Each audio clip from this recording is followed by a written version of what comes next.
이게 다 다르다는 거죠. 똑같이 현금 30억을 가지고 있어도 이 사람은 신용도 좋고 담보도 좋으니까 저리로 대출 많이 해줘야겠다. 이 사람한테는 대출은 해주되 금리를 조금 더 줘서 안정성을 확보해야겠다. 신용도가 부족하니 한도를 조금 더 낮춰야겠다. 이런 식으로 다 다른데 이걸 놓치는 분들이 꽤나 많이 있습니다. 안녕하세요. 원빌딩 부동산 중개 법인의 윤상호 이사입니다. 오늘은 올 하반기에 제가 진행했던 케이스를 하나 가지고 왔는데요. 총 3분의 매수인분이 계셨고 직업이랑 보유 자산은 또 비슷한데 건물을 매입하려고 하다 보니까 대출 한도나 금리가 좀 차이가 많이 나시더라고요. 그래서 똑같은 직업군과 똑같은 현금인데 왜 이렇게 차이가 나느냐에 대해서 제가 한번 설명드리려고 합니다. 우선 3분 다 현금 20억 보유하고 계셨고요. 3분 다 전문직 직군이셨습니다. 매입하시고자 하는 컨셉이 거의 동일하셨어요. 총 매매 금액은 80억에서 100억, 손 안 대도 되는 완성형 투자용 건물을 알아보고 계셨고요. 그러던 중에 용산에 85억짜리 급매물이 하나 나왔었습니다. 토지가 한 50평이 조금 더 됐던 것 같고요. 지하 1층, 지상 5층 규모의 승강기도 설치되어 있고 리모델링해서 최근에 임대 다 맞춰서 손을 안 대도 되는 3분이 찾으시던 조건에 가장 부합하는 그런 건물이 나왔었거든요. 그래서 제가 나오자마자 3분한테 동시에 보내드렸고 3분 모두 적극적으로 검토를 시작하시고 그날 다 보러 가신 것 같아요, 건물을. 근데 이제 3분 다 말씀하신 게 은행 관련해가지고 문의를 주셨고 저도 S은행, W은행 이렇게 2군데 지점장님, 센터장님께 3분의 매출이나 소득 자료를 보내드리면서 대출 조건을 같이 받아서 확인을 해드렸는데 3분 모두 다 다른 대출 한도랑 금리를 제안받으셨어요. 셋 다 금액이나 현금 보유량 조건은 똑같았는데 왜 이렇게 다른 금리와 한도를 제안받으셨을까요?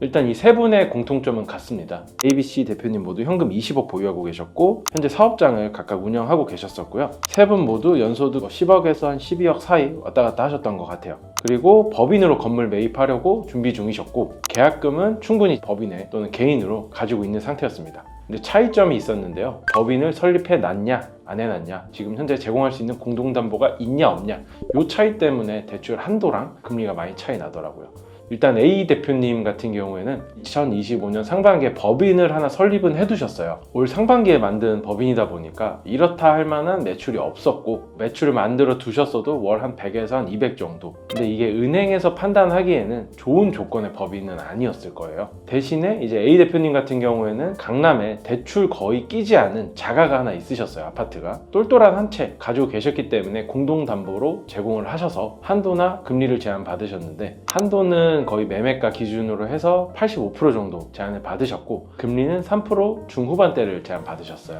다만 이제 금리가 여기 대표님께서 원하셨던 3.5% 이하보다 0.5% 정도 높아서 그게 조금 아쉬운 점이었고요. 그리고 이제 B 대표님 같은 경우에는 공동담보로 제공할 아파트가 2개 정도 있었습니다. 은행에서는 이런 조건 당연히 좋아할 수밖에 없죠. 매입하고자 하는 물건의 담보 여력도 되는데 추가로 안정적인 공동담보를 2개 정도 더 제공할 수 있다고 하니까 은행에서도 충분히 85%까지 대출해주겠다 라고 이야기를 했었고요. 금리는 A 대표님과 마찬가지로 3% 중후반대를 제안받으셨습니다. 그런데 이분 같은 경우에는 법인을 따로 만들어 두질 않으셨고 이게 정말 크리티컬했습니다. 대부분 빌딩 매매 계약을 하면은 계약금을 걸고 잔금까지 평균적으로 짧게는 2달, 길게는 6달 정도의 잔금 기간을 갖고요. 계약할 때는 개인 명의로 하고 잔금 전에 신설법인 하나 만들어서 소유권 이전은 신설법인 명으로 하는 경우가 있는데요. 요건은 아까 말씀드린 것처럼 금매였어요. 금매인 대신에 조건이 잔금이 1달 조건이었습니다. 그런데 말씀드린 것처럼 이제 B 대표님 같은 경우에는 아직 법인을 안 만들어 두셨다 보니까 한 달 안에 법인을 설립하고 대출 심사를 받고 대출 진행까지 가기에는 물리적인 시간이 굉장히 좀 타이트했던 거죠. 그래서 B 대표님도 쉽게 결정을 내릴 수는 없었습니다.